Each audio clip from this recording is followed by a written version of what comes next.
Oke, halo semuanya. Assalamualaikum warahmatullahi wabarakatuh.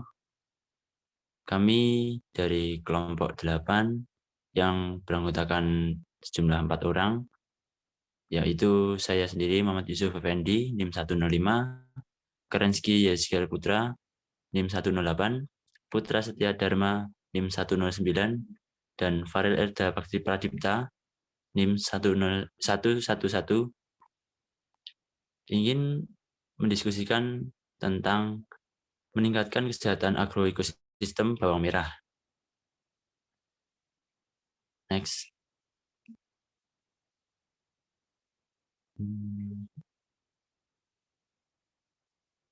Nah, di sini akan ada beberapa pokok bahasan yang akan kita diskusikan. Pokok bahasan yang pertama yaitu adalah apakah bawang merah memiliki agroekosistem yang sehat atau rentan terhadap serangan hama dan penyakit. Berikan alasan dari sudut pandang PHT.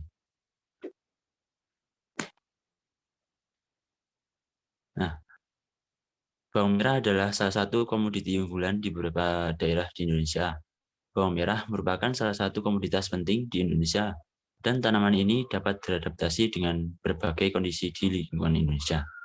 Dalam proses pembudidayaan atau penanaman bawang merah, terdapat hama dan juga penyakit yang menyerang tanaman bawang merah. Bawang merah rentan terhadap infeksi bakteri dan jamur. Dalam proses pembudidayaan bawang merah, terdapat hama dan juga penyakit yang menyerang dikarenakan bawang merah rentan terhadap infeksi bakteri dan jamur.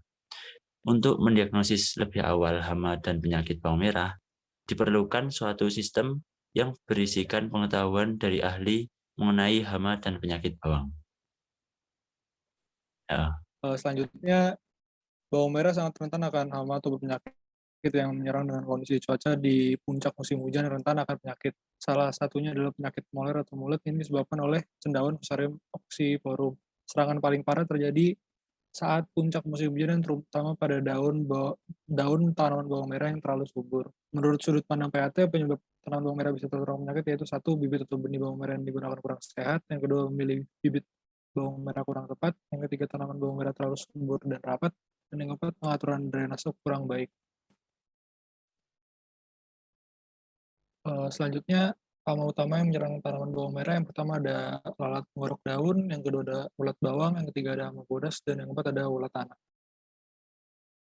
Sedangkan untuk penyakit utama pada tanaman bawang merah, diantaranya yang pertama ada Laiofusarium, kedua ada bercak bunga atau trotol, yang ketiga ada antraknosa, yang keempat ada mozaik bawang, yang kelima ada bercak daun. Hama dan penyakit tersebut membutuhkan luka pada bawang untuk masuk ke jaringan umbi bawang. Lalu ada pokok bahasan kedua yang akan dijelaskan teman saya, apa yang dapat dilakukan agar agroekosistem bawang merah lebih tahan terhadap serangan hama dan penyakit, berikan alasan dari sudut pandang PHT.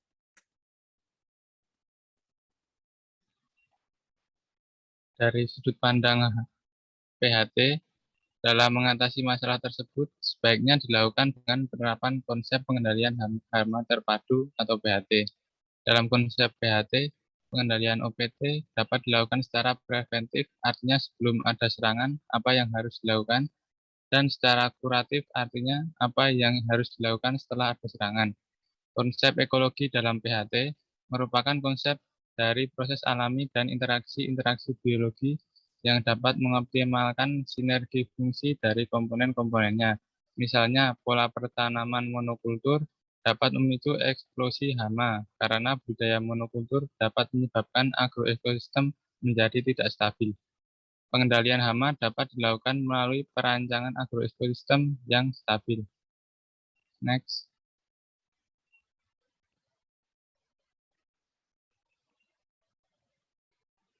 Selanjutnya, perancangan agroekosistem yang stabil dengan pengendalian OPT secara preventif pada tanaman bawang merah dimulai dari pengaturan pola dan waktu tanam.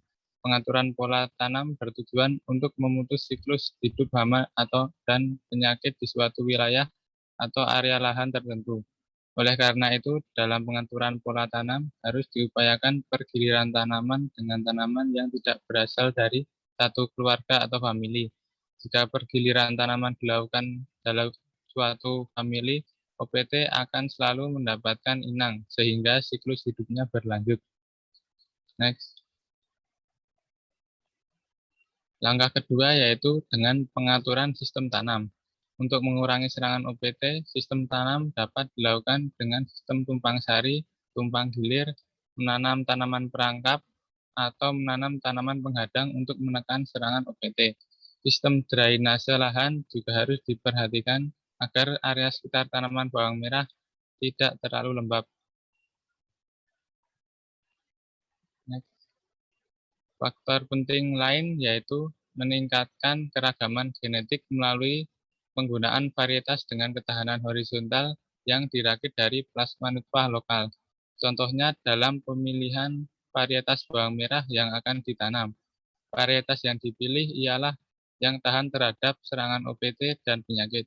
Misalnya varietas Keramat 1 yang agak tahan terhadap Fusarium dan varietas Violeta 2 Agrihorti yang agak tahan terhadap penyakit bercak ungu.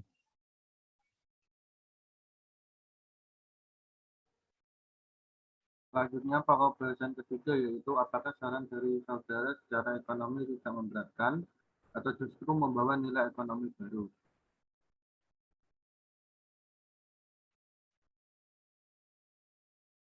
Dari saran kelompok kami mengenai cara agar agroekosistem bawang merah agar tahan terhadap serangan hama dan penyakit, bisa dikatakan bahwa hal tersebut tidak akan memberatkan ekonomi petani. Tindakan preventif yang kelompok kami sarankan tidak terlalu memberatkan petani. Dari tindakan preventif seperti pengaturan pola tanam bertujuan untuk memutus siklus hidup hama dan penyakit. Seperti contoh pengaturan pola tanam selama setahun dimulai dari penanaman padi pada bulan Januari hingga Maret, kemudian baru ditanam bawang merah pada bulan April hingga Mei. Dan selanjutnya menanam cabai merah hingga bulan September, kemudian dilanjutkan dengan tanaman pera pada bulan Oktober.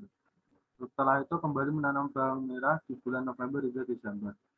Dengan pola tanam tersebut, petani dapat meminimalisir serangan hama dan penyakit karena siklus hidupnya terputus. Dari saran tersebut justru dapat dikatakan membawa nilai ekonomi baru dibandingkan menanam bawang merah setahun penuh.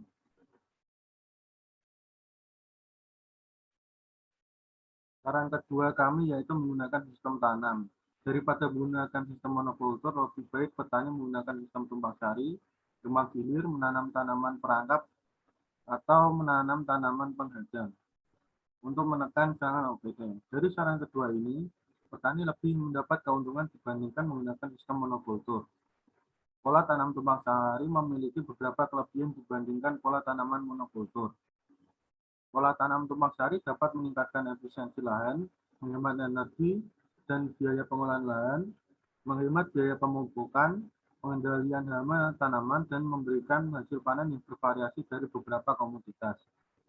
Dengan begitu, petani akan mendapatkan hasil produksi yang bervariasi daripada menggunakan pola monokultur.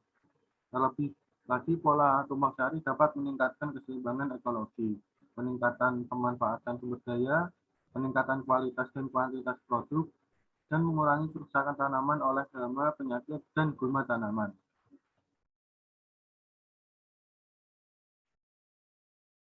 Demikian presentasi dari kelompok kami. Apabila ada yang didiskusikan, maka didiskusikan di SPADA. Jika ada kesalahan, kami mohon maaf. Wassalamualaikum warahmatullahi wabarakatuh.